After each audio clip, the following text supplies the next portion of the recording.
Hello बच्चों, स्वागत है आप सबका एक बार फिर से क्रैक स्टडी पर। आज हम पढ़ेंगे हमारी यूनिट नंबर 2 जो हमने 12th की फिजिक्स की स्टार्ट करी थी, वैद्युत चुंबकत्व। उसके सेकंड चैप्टर चुंबकत्व और द्रव्य वाले चैप्टर का लास्ट ये आज का हमारा लेक्चर है। तो इस लेक्चर में आज हम करेंगे जो न्यूमेरिकल्स वाला पोर्शन है, यानी कि जो हमने इस चैप्टर के जो थ्योरी वाले टॉपिक्स हैं वो कंप्लीट कर लिए हैं, सारे के सारे डेरिवेशन कंप्लीट कर लिए हैं। तो आज के इस लेक्चर में हम उन्हीं डेरिवेशन पर बेस्ड क्वेश्चन आंसर करने वाले हैं जो हमारे बोर्ड एग्जाम में आने के चांसेस बहुत ज्यादा हैं और जो प्रीवियस ईयर में पूछे गए हैं। तो चलिए लेक्चर शुरू करते हैं। अगर लेक्चर शुरू करने से पहले आपने पहले वाले लेक्चर्स नहीं देखे हैं इस चैप्टर के डेरिवेशन वाले, तो आप जा करके डिस्क्रिप्शन बॉक्स से उन लेक्चर्स को देख लीजिए पहले, तभी आपको ये न्यूमेरिकल वाला पोर्शन जो है वो अच्छे से क्लियर होगा। तो अगर आपने चैनल को सब्सक्राइब नहीं किया है तो सब्सक्राइब टू क्रैक स्टडी, ताकि आपको वो सारे वीडियोस और आगे के सारे इन्फॉर्मेटिव वीडियोस मिल सके। तो चलिए भाई शुरू करते हैं बिना किसी देरी के। तो आइए देखते हैं पहला क्वेश्चन ये कह रहा है कि 5 सेंटीमीटर लंबाई की कोई क्षण चुंबक है, उसके केंद्र से हम 50 सेंटीमीटर की दूरी पर स्थित किसी बिंदु पर अक्षीय स्थिति या विषुवतीय स्थिति में चुंबकीय क्षेत्र परिकृत कीजिए यदि चुंबकीय क्षेत्र का चुंबकीय आघूर्ण 0.40 एम्पियर प्रति मीटर स्क्वायर हो। अब देखो, हमने एक क्षण चुंबक बना ली, ये क्षण चुंबक हो गई। अब जब हमने अक्षीय स्थिति का व्यंजक किया था तो हमने क्षण चुंबक की लंबाई ली थी 12 और इसके केंद्र से हमने स्मॉल r दूरी पर कोई एक और बिंदु लिया था जो कि था बिंदु P, ठीक है। और इस पर हमें चुंबकीय क्षेत्र की तीव्रता निकालनी थी। अब क्वेश्चन के अकॉर्डिंग जो बिंदु की दूरी दे रखी है स्मॉल r, वो दे रखी है आपको 50 सेंटीमीटर। तो आप इसको मीटर में कन्वर्ट करेंगे तो आएगा 50 × 10⁻⁻2 मीटर। आगे बात करें तो आगे बात करने पर उसने चुंबकीय आघूर्ण दिया हुआ है। चुंबकीय आघूर्ण क्या होता है? कैपिटल M बराबर 0.40 एम्पियर मीटर स्क्वायर।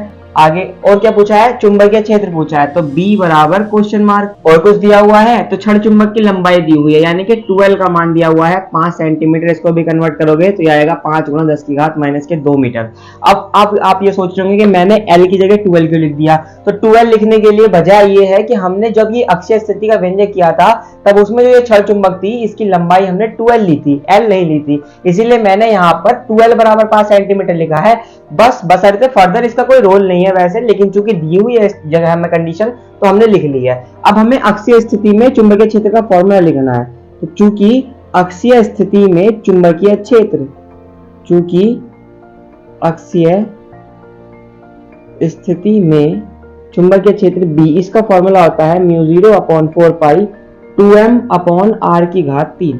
ये होता है भाई फॉर्मूला। तो इसमें सबके मान रखो। μ0 का मान होता है 4π × 10⁻⁻7 के बराबर, बटे में 4π है तो 4π इंटू 2 गुणा m का मान है 0.40, तो m का मान रख दिया r⁻3। r कितना है भाई? r है 50 × 10⁻2। तो हमने इसको लिख लिया 50 × 10⁻2�3। तो बराबर देखो 4π से 4π कैंसिल हो गया, ये आ गया, इस 2 की गुणा कर लोगे तो 0.80 × 10⁻2 10⁻7 और बटे में आ गया, इसका स्क्वायर करो। देखो 5 का एक काम कर लेते हैं, मैं यहीं पे एक छोटा सा सॉल्व करके लिख रहा हूँ। मैं इसको लिख रहा हूँ 5 × 10⁻⁻1। देखो यहाँ 10 की घात है, 1 है यानी कि 10, तो उस 10 से इसकी एक पावर कट रही होगी तो 5 × 10⁻1 बचा। अब देखो 5 × 10⁻1 रखते ही कैलकुलेशन बहुत ईजी हो जाएगी।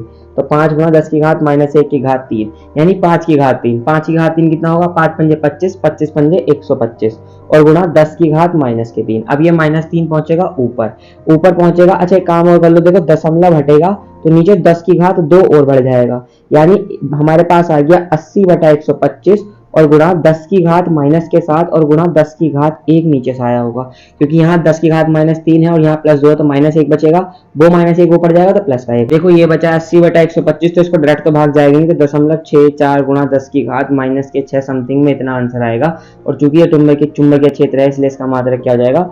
टेस्ला। तो ये आ जाएगा, आपका क्वेश्चन सॉल्व हो जाएगा, यानी कि उस बिंदु पर चुंबकीय क्षेत्र की तीव्रता कितनी होगी? 0.64 गुणा 10 की घात -6 टेस्ला। तो आइए अब देखते हैं क्वेश्चन नंबर 2 क्या कह रहा है। क्वेश्चन नंबर 2 लिखा हुआ है कि एक छोटे चुंबक का चुंबकीय आघूर्ण 1.6 एम्पियर मीटर स्क्वायर है। इसे चुंबकीय यामियोत्तर में उत्तरी ध्रुव से दक्षिणी ध्रुव की ओर रखा गया है। उदासीन बिंदु चुंबक के केंद्र से 20 मीटर की दूरी पर मिलता है, तब पृथ्वी के क्षैतिज घटक BH की गणना कीजिए। अब देखो सिंपल कुछ नहीं करना, बस आपके माइंड में इतना सा आना चाहिए कि एक चुंबकीय द्विध्रुव है और उसके केंद्र से ना 20 मीटर की दूरी पर कोई बिंदु मिला है। अब इस बिंदु पर आपको चुंबकीय क्षेत्र निकालना है, तो जाहिर सी बात है चित्र देख के आपको समझ में आ गया होगा कि अक्षीय स्थिति लगने वाली है। तो चूंकि यहाँ पे लिखेंगे अब देखो यहाँ पे पृथ्वी का क्षैतिज घटक की बात हुई है, लेकिन होगा तो वो अक्षीय स्थिति में ना, तो यहाँ पे हम लिख लेते हैं कि पृथ्वी का क्षैतिज घटक होगा क्या।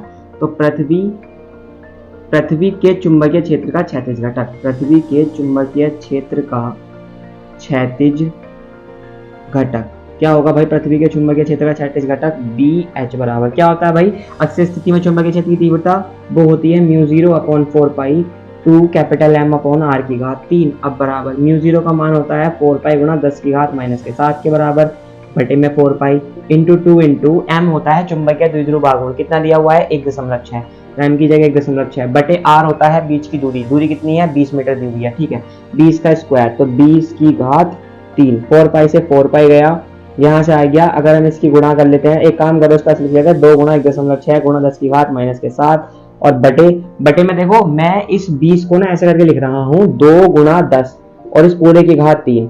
अब फायदा क्या 2 की घात 3 मुझे पता है, तो 2 गुणा 1.6 गुणा 10 की घात -7 बटे 2 दूनी 4 4 दूनी 8 इंटू 10 की पावर 3, इस 2 से 1 कट गया, 2 चौका 8 बार, 4 से इसे काट लेंगे 0.4 बार, यानी फाइनली हमें आंसर मिल गया 0.4 गुणा 10 की घात, ये नीचे प्लस का 3 है, ऊपर जाते ये क्या हो जाएगा माइनस का 3, यानी कि 0.4 गुणा 10 की घात -10 BH का मान हमें मिल गया। चूंकि ये चुंबकीय क्षेत्र है तो उसका मात्रक भी क्या होगा टेस्ला। तो अब देखते हैं क्वेश्चन नंबर 3। क्वेश्चन नंबर 3 ये कह रहा है एक छोटा चुंबक जो एक समान बाह्य चुंबकीय क्षेत्र 0.25 टेस्ला के साथ 30 डिग्री का कोण बनाता है, पर 4.5 गुणा 10 की घात -2 जूल का बल आघूर्ण लगता है, तब चुंबकीय आघूर्ण का मान ज्ञात कीजिए। तो जो दिया हुआ है पहले वो लिख लेते हैं। चुंबकीय क्षेत्र B दिया हुआ है हम लोगों को 0.25 टेस्ला, साथ में थीटा दिया हुआ है 30 डिग्री का, और साथ में आपको बल आघूर्ण दिया हुआ है टाउ बराबर 4.5 गुणा 10 की घात -2 जूल का, और आपसे पूछा गया है चुंबकीय यानी कैपिटल M बराबर क्वेश्चन मार्क। अब आप मुझे एक बात बताइए, चूंकि बल आघूर्ण क्या होता है, हमने अभी फॉर्मूला पढ़ा है, जो हमने वैद्युत चुंबकत्व वाला यूनिट पढ़ी थी, उसके लास्ट वाले डेरिवेशन में हमने डेरिवेशन देखा था कि किसी चुंबक का बल आघूर्ण टाउ बराबर होता है M into B into sine theta के। हमें यहाँ से M निकालना है, तो फॉर्मूला क्या हो जाएगा, देखो ये B साइन थीटा इधर मल्टीप्लाई में इधर आएगा तो डिवाइड में, यानी हम फाइनली यहाँ से कह सकते हैं M बराबर होगा tau upon B sine theta के, यानी कि M का मान कैलकुलेट करो, टाउ का वैल्यू रखो 4.5 गुणा 10 की घात -2 बटा B का मान रखो 0.25 इंटू साइन थीटा का मान रखो 30, साइन 30 का मान होता है 1/2, सोल्व करो इसको 4.5 गुणा 10 की घात -2 और बटे में आ गया 0.25 और गुणा साइन 30 का मान होता है 1/2। अब देखो ध्यान से नीचे ना इसको हम एक फ्रैक्शन बना लेते हैं, कैसे 4.5 गुणा 10 की घात -2 बटे इस 0.25 की मल्टीप्लाई 1 में हो गई तो 0.25 और उसके बटे में आ गया 2। अब नीचे एक भिन्न है ऊपर भिन्न नहीं है, तो ऊपर भिन्न बनाने के लिए हम मान लेते हैं इस पूरे के बटे में क्या है 1 है। अब जब भी कभी ऐसी कंडीशन होती है कि दो भिन्न आपस में बटे में लिखी हुई है P/Q बटे R/S, तो S जाता है इस P की गुणा में और R जाता है इस Q की गुणा में, यानी कि यहाँ से M का मान हमें क्या मिल जाएगा, M का मान मिलेगा 4.5 गुणा 10⁻² इंटू 2 और डिवाइडेड बाई 0.25। अब एक काम कर लेते हैं, पहले इनका पॉइंट्स खत्म कर लेते हैं, तो यहाँ से 2 दशमलव हटे हैं, तो यानी कि डेफिनेटली यहाँ 100 आ जाएगा, एक पॉइंट हटेगा तो नीचे 10 आ जाएगा, एक जीरो से इसका एक जीरो खत्म हो जाएगा। अब देखो हुआ गया 45 की 2 में गुणा करो, 45 की जैसी 2 में गुणा करोगे M बराबर 45 दूनी होता है 90 इंटू 10 की पावर सॉल्व करो, 10 की घात यहाँ -2 है, एक यहाँ पे बचेगी तो यहाँ 10 की घात -1 बची और बटे में आ गया यहाँ पर 25, तो M बराबर 25 से इसको भाग कर लेते हैं, 25 दूनी 50, 25 या 75 होते हैं, पॉइंट लगा देंगे, कितना बचेगा 15, 150, 25 चौका 100 और 25 छक्का 150, तो 3.6 गुणा 10 की घात -1 M, ये आ जाएगा हमारा चुंबकीय आघूर्ण, और इसका मात्रक क्या होगा, मात्रक होगा जूल प्रति टेस्ला। देखो मात्रक भी कहाँ से आया है, मात्रक M बराबर था टाउ बटा B, साइन थीटा का तो मात्रक होता नहीं है, टाउ का मात्रक जूल दिया हुआ है और B का मात्रक टेस्ला दिया हुआ है, तो मात्रक हो गया जूल प्रति टेस्ला। अब देखो चाहो तो इसकी जो 10 की पावर है इसको खत्म कर लेते हैं, 10 की पावर अगर माइनस में लिखी हुई है तो इसको इधर जीरो शिफ्ट कर लीजिए, यानी कि इसका मान आ जाएगा 0.36 जूल प्रति टेस्ला। तो ये आ गया हमारा चुंबकीय द्विध्रुव आघूर्ण हमारी दी गई स्थिति के अकॉर्डिंग। तो भाई अब देखते हैं क्वेश्चन नंबर 4। क्वेश्चन नंबर 4 कह रहा है कि यदि एक प्रणालिका अपने अक्ष से 30 डिग्री का कोण बनाते हुए 7.5 गुणा 10 की घात -2 टेस्ला के एक समान चुंबकीय क्षेत्र में क्षैतिज से 1.28 जूल प्रति टेस्ला का आघूर्ण उत्पन्न करती है, तब उस पर लगने वाले बल आघूर्ण का मान ज्ञात कीजिए। तो देखो भाई सिंपल सी बात है, जो दिया हुआ है वो लिख लेते हैं। थीटा दिया हुआ है 30 डिग्री का कोण, चुंबकीय क्षेत्र B दिया हुआ है 7.5 गुणा 10⁻⁻2 टेस्ला, और साथ ही में आपको एक चीज और दी हुई है, वो है उसका चुंबकीय आघूर्ण यानी कैपिटल M दिया हुआ है 1.28 जूल प्रति टेस्ला। निकालना क्या है, निकालना है बल आघूर्ण टाउ। तो हमें एक बात पता है, चूंकि बल आघूर्ण टाउ बराबर क्या होता है, m into b into sine theta. तो वैल्यूज पुट कीजिए, m की जगह 1.28, b की जगह 7.5 गुना 10⁻⁻2 इंटू साइन थीटा की जगह पे 30। साइन 30 का मान 1/2 होता है, तो 1.28 गुना 7.5 गुणा 10⁻⁻2 और बटे में आ गया 1/2। कैंसिल हो रहा है तो 2 से इसको चटका लो, 2 छिक्का 12 और 2 चौका 8 यानी टाउ बराबर आ जाएगा 0.64 मल्टीप्लाई बाय 7.5 और इंटू 10⁻⁻2। टाउ का 7.5 की मल्टीप्लाई बेसिकली आपको 75 की गुणा 764 में करनी है और 3 अंकों बाद दशमलव लगा देना, तो इसका आंसर समथिंग 4.8 आएगा। तो 4.8 गुणा 10⁻⁻2, और चूंकि ये एक बल आघूर्ण है इसलिए इसका मात्रक होगा बल गुणा दूरी यानी कि न्यूटन मीटर। तो ये आपका आंसर आ जाएगा 4.8 गुणा 10⁻⁻2 न्यूटन मीटर। भाई अब देखते हैं क्वेश्चन नंबर 5 क्या कह रहा है। क्वेश्चन नंबर 5 कह रहा है कि 4 एम्पियर मीटर और 5 एम्पियर मीटर ध्रुव प्रबलता वाले दो ध्रुवों को वायु में एक दूसरे से 10 सेंटीमीटर की दूरी पर रखा गया है, तब इनके बीच लगने वाले बल का मान ज्ञात कीजिए। तो जो दिया हुआ है वो लिख लेते हैं।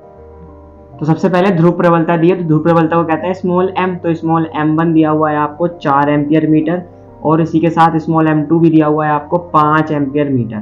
साथ में क्या दिया हुआ है, इनके बीच की दूरी स्मॉल r दी हुई है 10 सेंटीमीटर। 10 सेंटीमीटर। अब देखो यार ध्यान से, यहाँ पे ध्रुव प्रबलता का मात्रक में मीटर दिया हुआ है और यहाँ सेंटीमीटर है, इसका मतलब या तो इसे सेंटीमीटर में बनाओ या इसको मीटर में। इसको मीटर में लेते हैं, तो 10 गुणा 10⁻⁻2 मीटर, या कह सकते हैं 10⁻⁻1 मीटर। ठीक है भाई, क्या निकालना है, इनके बीच लगने वाला बल निकालना है। तो कैपिटल F बराबर क्वेश्चन मार्क। अब हमने क्या पढ़ा था, चूंकि कूलाम के नियम से पढ़ा था, कूलाम का नियम, चूंकि कूलाम के नियम से जो लगने वाला बल F बराबर होता है, किसके होता है, μ0/4 पाई इंटू ध्रुव प्रबलताओं के गुणनफल के समानुपाती और उनके बीच की दूरी के वर्ग के व्युत्क्रमानुपाती। तो μ0/4 पाई m1 m2 बटे r²। तो F बराबर μ0 का मान रखो भाई, μ0 का मान होता है 4 पाई गुणा 10⁻⁻7 बटे में आ गया 4 पाई इंटू m1 की वैल्यू रखो 4, m2 की वैल्यू रखो 5 बटे दूरी का मान रखो 10⁻⁻1 स्क्वायर है तो स्क्वायर, 4 पाई से 4 पाई चटक गया। F बराबर आ गया 5 चौका 20 में पहले लिख लेता हूँ, तो 5 चौक 20 गुणा 10⁻⁻7 और बटे में आ गया होगा 10⁻⁻2। 10⁻2 जब ऊपर पहुंचेगी तो F बराबर मिल जाएगा 20 गुणा 10⁻7 गुणा 10⁻2, गुणा में घातें जुड़ जाती हैं तो F बराबर आ जाएगा 20 गुणा 10⁻7 में से 2 गया तो 5 माइनस के, तो F बराबर आ गया 20 गुणा 10⁻5। चूंकि बल है तो इसका मात्रक क्या होगा, न्यूटन। तो ये था भाई आज का लेक्चर, जिसमें आज हमने देखे हैं कुछ इंपॉर्टेंट क्वेश्चंस जो हमारे बोर्ड एग्जाम में आ सकते हैं और कई बार आए भी हैं। तो चलिए, अगर आपको वीडियो पसंद आई है, लेक्चर अच्छा लगा है, तो इसको लाइक कीजिए, शेयर कीजिए अपने दोस्तों के साथ। और इसी के साथ हमारा ये जो चैप्टर था चुंबकत्व और द्रव्य वाला, ये कंप्लीट हो चुका है। अब हम नेक्स्ट चैप्टर करेंगे जिसका नाम होगा चुंबकीय प्रेरण। तो सीरीज को देखने के लिए चैनल को सब्सक्राइब कीजिए, वीडियो को लाइक कीजिए, शेयर कीजिए अपने दोस्तों के साथ। कोई डाउट है तो आप कॉमेंट करके मुझे बता सकते हैं। तो मिलते हैं आपसे नेक्स्ट वीडियो के लिए। हंसते रहिए, मुस्कुराते रहिए और देखते रहिए क्रैक स्टडी।